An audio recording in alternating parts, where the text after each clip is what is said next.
సడన్గా మీ బ్యాంక్ అకౌంట్లో 40 కోట్ల రూపాయలు పడితే మీరు ఏం చేస్తారు?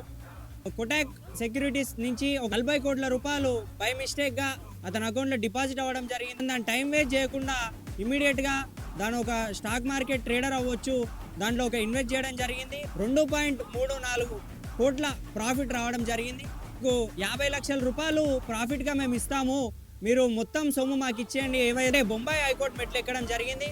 వల్ల మీకు ఎలాంటి లాస్ లేదని కొటాక్కు చెప్పు దెబ్బ కొట్టినట్టు చెప్పి తెచ్చుకున్న ప్రాఫిట్ అతనికి ఇప్పించి ఈ 40 కోట్ల రూపాయలు కొటాక్కి ఇప్పించడం అనేది జరిగింది. మరి మనం ఇన్వెస్ట్ చేసేటప్పుడు ఎలాంటి సెక్యూరిటీస్లో ఇన్వెస్ట్ చేస్తున్నాం, ఎలాంటి కంపెనీలో ఇన్వెస్ట్ చేస్తున్నాం, ఇన్వెస్ట్మెంట్ అనేది మనం కరెక్ట్గా చేయాలి.